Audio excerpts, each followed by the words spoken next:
때가 제6시쯤 되어 해가 빛을 잃고 온 땅에 어둠이 임하여 제9시까지 계속하며 성소의 휘장이 한가운데가 찢어지더라. 예수께서 큰 소리로 불러 이르시되 아버지, 내 영혼을 아버지 손에 부탁하나이다. 하고 이 말씀을 하신 후 숨지시니라. 주님께서는 무엇을 우리에게 말씀하시고자 하셨을까요? 예수님께서 우리에게 근본적으로 말씀하시고자 했던 부분은 하나님과의 관계입니다.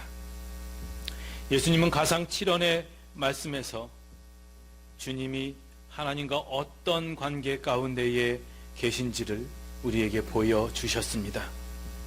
그리고 우리에게 하나님과의 그 관계를 반드시 맺어야 할 것에 대해서 말씀하신 겁니다.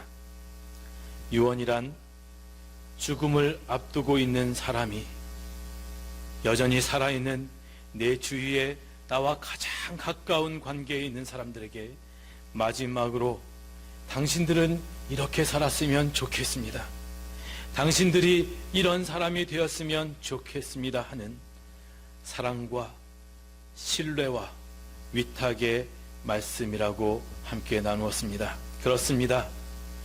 예수님께서 십자가의 고난과 그 죽음 가운데에서도 가상칠언의 말씀을 남기신 이유는 우리로 하여금 예수님께서 보이시고 예수님께서 말씀하신 그 말씀대로 살기를 원하셨기 때문입니다. 다시 말하면 예수님께서 가지셨던 하나님과의 그 관계를 우리로 하여금 가질 수 있도록 그 하나님과의 관계로 맺어주신 것입니다. 예수님께서 우리에게 보여주신 예수님과 하나님과의 관계는 어떤 관계였습니까? 그 관계를 통틀어서 한마디로 이야기하면 아버지와 아들의 관계였습니다. 그 증거로 예수님께서는 가상칠언 첫 번 말씀을 하시면서 아버지 하고 부르셨고, 또 오늘 제7원의 말씀을 시작하시면서도 역시 아버지 하고 부르시고 계십니다. 십자가에 달리셨습니다. 그 모진 고난과 고통과 채찍과 저주와 모욕을 당하시는 마지막 순간입니다. 십자가의 저주와 십자가의 고통 가운데에서도 우리 주님은 끝까지 사랑하셨고 용서하셨고 위로하셨고 또한 소망을 주셨으며 이 땅에 오신 우리 주님의 그 목적, 주님의 그 목마름을 다 이루셨습니다. 성전의 휘장도 찢어졌습니다. 이제 예수님을 통하여 우리가 하나님 앞에 직접 나아갈 수 있는 구원의 길을 우리에게 열어주셨으며 우리를 얼마나 사랑하시는지, 우리에게 얼마나 많은 관심을 가지고 계시는지 다 말씀하시고 보여주셨습니다. 마지막으로 아버지여, 내 영혼을 아버지 손에 부탁하나이다, 이 말씀을 끝으로 완전히 돌아가셨습니다. Father, into your hands I commit my spirit. 주님께서 마지막으로 말씀하신 이 말씀 중에 커밋이라는 단어가 무슨 뜻을 가지고 있는지 알고 계십니까? 일반적인 사회에서는 범죄를 저지르다라는 뜻으로 이 커밋이라는 단어가 사용됩니다. 그러나 우리 믿는 사람들에게는 성경에서는 이 커밋이라는 단어의 뜻은 나 자신을 헌신합니다 하는 뜻을 가지고 있습니다. 아무 대가 없이 보수도 받지 않으면서 나 자신을 헌신하는 것, 나 자신을 드리는 것을 커밋이라고 합니다. 심지어는 내 것을 다 드려서, 심지어는 혹 내가 손해를 보더라도 나를 희생하는 것, 내 시간과 내 비용과 내 가치와 내 생명까지도 희생하면서 의를 이루기 위해 드리는 것, 이것을 커밋먼트라고 합니다. 예수님께서 아버지, 내 영혼을 아버지 손에 부탁하나이다 말씀하신 것은 하나님 아버지의 그 손 안에, 하나님 아버지의 그 뜻 안에, 하나님 아버지의 그 역사 안에, 하나님과 나와의 관계 안에 내 영혼을, 내 인생을, 내 모든 것을 지금 아버지께 드립니다. 위탁합니다. 라는 의미를 가지고 있습니다. 우리는 이 가성 7원의 말씀들을 통하여 예수님과 하나님과 어떤 관계에 계셨는지를 살펴볼 수 있고, 또한 예수님과 하나님과의 그 관계를 통해서 우리가 주님과의 관계를 다시 한번 확인하고 필요하면 재설정할 수 있어야겠습니다. 첫째, 예수님과 하나님과의 관계는 사랑의 관계였습니다. 성부 하나님, 성자 하나님은 사랑의 관계 가운데 계셨습니다. 아버지와 아들, 아버지의 뜻을 이루기 위해서 하늘의 보좌를 버리시고 이 땅 가운데 오신 아들 예수 그리스도, 아버지 하나님께서 사랑하신 우리를 사랑하셨기에 친히 십자가를 지시고 모든 죄악을 담당하신 아들 예수 그리스도, 십자가 위에서 당신의 마음의 모든 원함을 예수님께서는 아버지 되신 하나님께 다 쏟아내셨습니다. 그리고 예수님께서는 진정한 사랑이란, 진정한 사랑의 관계란 무엇인지 우리에게 보여주셨습니다. 진정한 사랑의 관계는 내 뜻을 관철시키려고 하지 않습니다. 내가 살아가면서 가지고 있는 원칙과 내가 바라고 있는 바램을 강요하지도 않습니다. 진정한 사랑의 관계는 상대방의 의견을 들어주고 그 사람을 존중해주고 상대방이 무엇을 원하고 있는지를 알아 기꺼이 기쁘게 그 뜻을 이루어 주는 것이 진정한 사랑의 관계입니다. 또한 진정한 사랑의 관계는 우리의 감정적으로만 이루어지지는 않습니다. 감정의 교감도 물론 필요하지만 반드시 우리의 의지와 우리의 결단을 필요로 합니다. 때문에 진정한 사랑의 관계는 내가 상대방으로부터 받는 사랑을 받는 수동적인 작용을 넘어서서 적극적인 활동으로 내가, 내 마음이, 나의 삶이, 내 의지가 당신을 사랑합니다.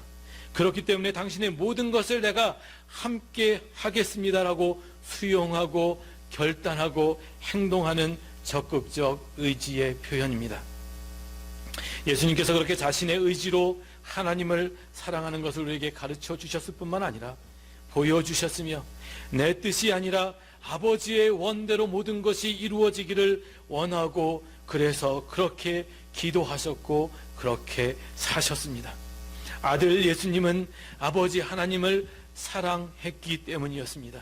그리고 우리에게 그 진정한 사랑의 모습을 갖추고 행하라고 말씀하고 계십니다. 두 번째, 신뢰의 관계였습니다. 예수님은 처음부터 하나님을 신뢰하셨습니다. 하늘 보좌를 버리시고 이 땅에 오실 때에도 하나님을 신뢰하셨습니다. 예수님이 세례를 받고 공생의 기간에 들어가실 때에도 하나님을 신뢰하셨습니다. 예수님은 하나님의 구원 계획이 완전하게 이루어질 것들을 신뢰하셨습니다. 십자가에서 자신의 영혼을 하나님께 드리면서까지도 예수님은 완전히 하나님을 신뢰하셨습니다. 그리고 하나님께서 다시 예수님을 부활시키시고 회복시키시는 것도 믿으셨습니다. 신뢰, 믿음이란 무엇입니까? 한마디로 이야기하면 신뢰는 그냥 믿어주는 것입니다. 증명을 요구하지 않습니다.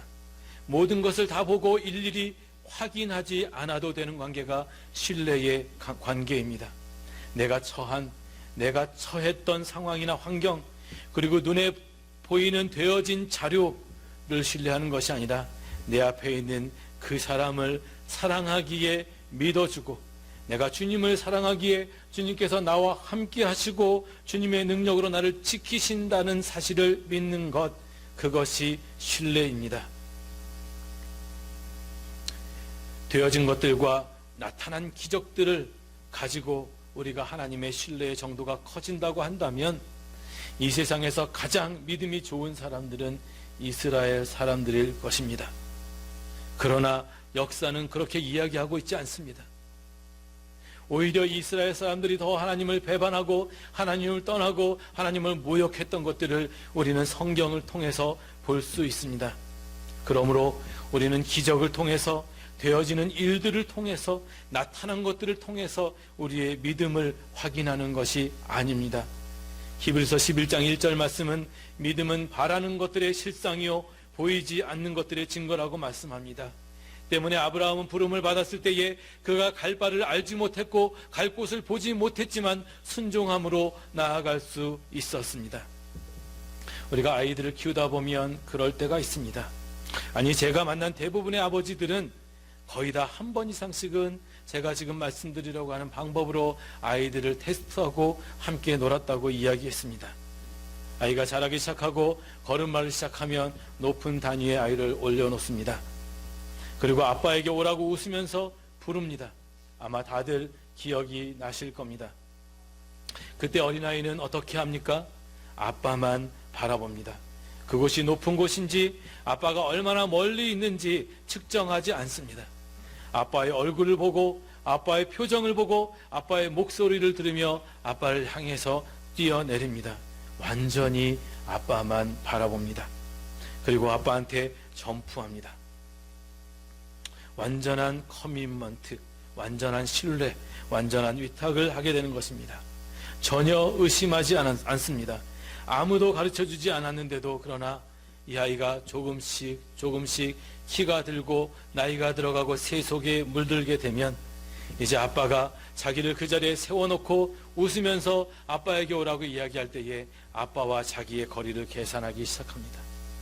그리고 자기가 올라선 곳이 얼마나 높은 곳인지도 쳐다보기 시작합니다. 그리고 혹시 아빠가 나를 받다가 떨어뜨리면 어떻게 하지 하는 걱정과 의심도 앞섭니다. 아빠의 강요에 의해서 뛰어내리기는 하지만 그 아이의 마음속에는 아빠를 온전히 신뢰하지 못합니다. 우리가 지금 말하고 있는 신뢰의 관계란 이런 것입니다. 내가 할 수 있는지, 내게 능력이 있는지 없는지를 따지는 것은 신뢰의 관계가 아닙니다. 진정한 신뢰의 관계란 아버지만을 바라보는 것이고 그저 기쁨으로 순종하는 것이 신뢰의 관계입니다. 그래서 신뢰의 관계는 사랑의 관계로부터 시작이 되는 것입니다. 감정으로, 그러나 이 신뢰의 관계도 사랑의 관계와 마찬가지로 의지가 포함되어져야 합니다. 감정으로 발생하는 신뢰의 관계는 그리 오래가지 못합니다. 그래서 의지적으로 신뢰하기로 내가 결정하면 상대방의 연약함에도 불구하고 상대방이 나보다 점점 작아짐에도 불구하고 그를 신뢰할 수 있는 것입니다. 세 번째, 예수님과 하나님 아버지와의 관계는 위탁의 관계였습니다. 위탁의 관계는 신뢰의 관계에서 한 걸음 더 나아가서 이제 나 자신을, 그리고 나 자신이 가지고 있는 모든 것을 하나님에게 드리는 관계입니다.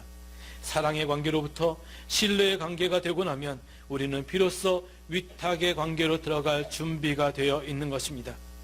예수님께서 우리에게 최종적으로 보여주신 관계가 바로 위탁의 관계입니다. 내 것을 드림으로, 나 자신까지 드림으로 온전히 내어 맡기는 위탁의 관계를 우리에게 보여주셨습니다. 아버지여, 내 영혼을 아버지 손에 부탁하나이다. 위탁이란 다른 사람에게 혹은 다른 이에게 내 소유권에 대한 모든 책임을 맡기는 것입니다. 이것은 상대방을 신뢰하지 않으면, 즉 신뢰의 관계가 형성되어 있지 않으면 절대로 불가능합니다. 상대방을 완전히 믿기에 내 것을 다 내어 맡길 수 있는 것입니다. 예수님께서는 심지어 자신의 영혼까지도 하나님 아버지께 위탁하셨습니다. 요한복음 10장 10절에서 예수님께서 오신 것은 양으로 생명을 얻게 하고 더 풍성히 얻게 하려는 것이라 말씀하고 계십니다. 예수님께서 오심으로 우리는 사망에서 생명으로 옮겨졌으며 예수님께서 우리 안에 거하실 때에 비로소 우리는 주님의 능력을 힘입어 더 풍성한 삶을 살게 된다라고 하는 의미입니다. 우리는 흔히 잘 먹고 잘 사는 것이 생명력 있는 삶이라고 생각하기 쉽습니다. 물론 잘 먹고 잘 사는 것 중요합니다. 그래서 미국의 심리학자 에브라함 매슬로우는 인간의 욕구, 인간의 바램, 인간의 소망에 대해서 연구하면서 이 사람의 욕구를 순차적인 5단계, 그 후에는 7단계의 이론으로 발전시켰습니다. 이 이론을 매슬로우의 욕구 이론 또는 매슬로우의 욕구 7단계 이론이라고 부르는데, 첫 번째 단계는 생리적인 욕구입니다. 즉 생리적인 욕구는 우리가 생명을 유지하는 데 있어서 필요한 요소들을 얻고자 하는 욕구입니다. 살고 싶은 소망, 즉 음식을 먹고 싶고 공기를 마시고 싶고 건강해지고 싶은 이러한 것들입니다. 이 생리적인 욕구가 채워지고 나면 안전하고 안정되게 살고 싶은 안전의 욕구를 충족하기 원하며 계속해서 사랑받고 사랑하고 싶은 사랑과 소속감에 대한 욕구, 그리고 타인으로부터 인정받고자 하는 자존감의 욕구, 그리고 학문과 공부를 통해서 알물 얻게 되는 인지적인 욕구, 예술적인 감각과 감동의 필요를 채우려는 심미적인 욕구, 그리고 제일 마지막으로 자기 개발과 창조적 활동과 같은 자아 실현의 욕구를 향하여 인간은 나아간다고 정의하였습니다. 여기까지는 그의 이론이 거의 다 맞아 들어가는 것 같습니다.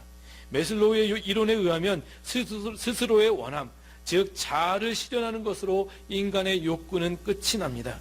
그러면 그 다음은 무엇입니까? 우리 예수님을 믿는 사람들은 여러분은 다 알고 계실 것입니다. 그 다음은 죽음, 곧 헛됨입니다. 우리가 심리학은 연구하지 않아도 다 알고 있는 인간 존재의 근원과 결국을 심리학자인 메슬로는 몰랐던 것입니다. 그 다음은 죽음입니다. 죽음으로 끝이 납니다. 그리고 그 저명한 심리학자도 자기의 연구를 더 나아가지 못하고 거기서 멈추었습니다. 그러나 성경은 거기에서 멈추지 않습니다. 성경은 영원한 생명에 대해 계속해서 우리에게 말씀하고 있습니다. 우리의 생명은 지금에서 끝나지 않고 영원한 생명이 존재하며, 때문에 성경은 오늘을 살아가는 우리의 생명이 하나님의 손에 있음을 이야기하고 있습니다. 즉 사람의 생명의 주인은 하나님이시며 우리의 생명이 하나님의 소유라고 말하고 있는 것입니다. 때문에 생명은, 인생은 결국 영원하신 하나님을 바라볼 때, 즉 하나님을 신뢰하고 하나님께 우리의 초점을 맞출 때에 더 풍성한 생명을 우리가 얻게 된다라고 이야기하고 있습니다. 우리들 사람들만이 가지는 독특성은 육체를 가지고 있는 동시에 우리가 영적인 존재라고 하는 사실입니다. 우리는 영적인 존재이기 때문에 결코 육적인 만족의 상태에만 머무르려고 하지 않습니다. 모든 사람에게는 영혼을 사모하는 마음, 즉 영적인 욕구가 존재합니다. 그렇기 때문에 그 영적인 욕구를 채우기 위해서 다른 사람을 돕고 기꺼이 자신을 희생하기도 합니다. 하지만 결국 사람은 자신의 생명을, 자신의 삶을 온전히 하나님께 내어 맡길 때에만 비로소 영원한 생명, 영원한 바램으로 인도되어질 수 있는 것입니다. 메슬로우가 죽은 이후에 그의 제자들이 연구를 거듭했습니다. 그리고 거듭해서 하나의 새로운 이론을 만들어냈는데 그것을 메슬로우의 욕구 8단계 이론이라고 했습니다. 첫 번째 단계에서부터 7번째 단계까지는 똑같습니다. 그런데 마지막에 한 단계를 더 추가했는데, 그리고 그 마지막 단계를 초월적인 욕구 또는 영적인 욕구라고 해석했습니다. 로마서 1장 19절 말씀을 보겠습니다. 이는 하나님을 알만한 것이 그들 속에 보임이라. 하나님께서 이를 그들에게 보이셨느니라. 창세로부터 그에 보이지 아니하는 것들 곧 그의 영원하신 능력과 신성이 그가 만드신 만물에 분명히 보여 알려졌나니 그러므로 그들이 핑계하지 못할지니라. 성경은 우리에게 분명히 증거하고 있습니다. 하나님께서는 하나님을 알만한 것, 하나님을 알 수 있는 능력을 모든 만물, 특별히 우리 사람의 존재 속에 두셨다고 말씀하십니다. 우리는 하나님을 알만한 것, 하나님을 능히 발견할 수 있는 지혜, 곧 하나님의 형상을 우리 안에 가지고 있는 것입니다. 하나님의 형상이 사람 안에 존재하고 있다고 하는 의미는 우리가 마땅히 하나님의 형상에 따라 지음을 받았으며 하나님과 사랑의 관계, 신뢰의 관계, 위탁의 관계가 올바르게 세워질 수 있고 또한 반드시 세워져야만 함을 확증합니다.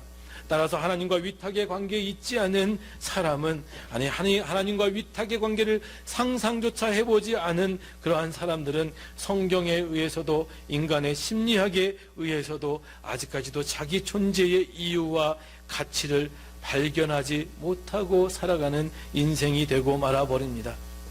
위탁의 관계란 이런 것입니다. 위탁의 관계는 우리가 하나님의 형상을 입은 피조물일 때에라야 갖게 되는 하나님과의 관계입니다. 따라서 우리는 만약 우리가 받을 준비만 되어 있다면 하나님께서는 우리가 생각하시는 것보다 훨씬 더 풍성하게 우리에게 넘치도록 주시는 분임을 알게 됩니다. 우리가 그 놀라우신 하나님을 경험하게 될 때 우리는 비로소 하나님과의 위탁의 관계를 맺은 존재로서 이제는 내 능력으로 형성된 제한된 생명을 넘어서서 하나님으로부터 무한히 공급되어지는 참된 생명, 더 풍성한 생명을 누릴 수 있게 되는 것입니다. 또한 우리로 참되고 풍성한 생명을 누리게 하시기 위해서 예수님께서 친히 오셨습니다. 그래서 하나님과의 위탁의 관계에 들어간 사람들은 하나님과 사귐이 있고 온전한 신뢰를 바탕으로 한 이제는 내 영혼, 내 생명, 내 인생, 내 소유, 그리고 내 시간과 열정까지 주님께 온전히 맡겨드릴 수 있게 됩니다. 그리고 이제는 더 이상 내 짐을 내가 지지 않고 내 무거운 짐은 다 주께 맡겨버리고 오히려 기쁨으로 주님의 멍에를 질 수 있는 사람이 되는 것입니다. 마태복음 11장 28절부터의 말씀은 이렇게 기록합니다. 수고하고 무거운 짐진 자들아 다 내게로 오라. 내가 너희를 쉬게 하리라. 나는 마음이 온유하고 겸손하니 그러므로 나의 멍에를 메고 내게 배우라. 그리하면 너희 마음이 쉼을 얻으리니 이는 내 멍에는 쉽고 내 짐은 가벼움이라 하신다. 오늘 가상칠언의 말씀, 제7언의 말씀, 아버지여 내 영혼을 아버지 손에 부탁하나이다. 이 말씀을 함께 나누면서 우리가 좀 확인해 보았으면 좋겠습니다. 첫째, 나는 하나님과 올바른 관계를 맺고 있는가? 하나님과의 사랑의 관계에 있는가? 신뢰의 관계가 구축되어 있는가? 위탁의 관계 안에서 내 모든 것을 주님의 뜻에 맡기면서 그렇게 살아가고 있는가? 두 번째, 하나님과의 관계를 온전하게 맺고 우리는 하나님께서 우리에게 주신 영적인 욕구, 즉 이웃을 위하여 내 몸을, 내 삶을 주님께 드리고 있는가? 나 혼자만 잘 사는 것이 아니라 주님의 눈으로 이웃을 바라보며 주님의 마음으로 그들을 돕고자 하며 헌신하며 희생하며 그러한 영적인 삶을 살기 위해서 우리가 찾고 문을 두드리고 있는가? 세 번째, 나는 영혼을 사모하는 마음을 가지고 하늘을 기다리며 기대하며 살아가고 있는가? 오늘을 살아가며 주님 다시 오시는 그때를 기다리며 준비하면서 살아가고 있는가? 십자가에서 달려 돌아가신 주님이 주신 그 사랑과 용서와 위로와 확신을 가지고 다시 주님 만날 준비를 하면서 이 땅을 살아가고 있는가? 나는 주님께서 내게 허락하신 그것들을 내 이웃에게 전달하면서 살고 있는가? 여러분, 주님께서 이 유언의 말씀을 하시면서 우리에게 무엇이라 말씀하고 계십니까? 너희도 그렇게 살았으면 좋겠다. 너희도 그런 사람이 됐으면 좋겠다. 너희도 나처럼 하나님 아버지와 그런 관계 가운데 들어가기를 원한다 말씀하시는 것입니다. 너희들의 모든 삶을 하나님께 드리는, 하나님께 위탁하는 삶을 살아라 말씀하십니다. 사순절 마지막 기간이 시작됩니다. 이 한 주간 주님의 가상칠언의 말씀을 우리 각자의 마음에 새기시면서 정말 우리가 인생을 걸어가는 한 걸음 한 걸음이 우리가 내쉬는, 우리가 들이마시는 호흡의 하나하나가 주님의 음성이 되고 주님의 유언을 담아내는 그러한 삶이 되시기를 주님의 이름으로 축복합니다. 그래서 때로는 내가 손해를 볼지라도, 때로는 내가 상처를 받더라도 오히려 주님의 이름으로 상대방을 축복하고 그를 위해서 기도하며 그를 하나님 앞에 올려드리는 믿음의 삶을 사시기를 주님의 이름으로 축복합니다. 같이 기도하겠습니다. 주님 당하신 그 고난을 우리의 육체에 채우게 하옵소서. 그러함으로 말미암아 주님의 몸과 주님의 피를 가진 우리들이 예수 그리스도의 제자로서 주님의 빛을 비추는 삶을 살게 하여 주옵소서. 감사드리며 예수님의 이름으로 기도하옵나이다.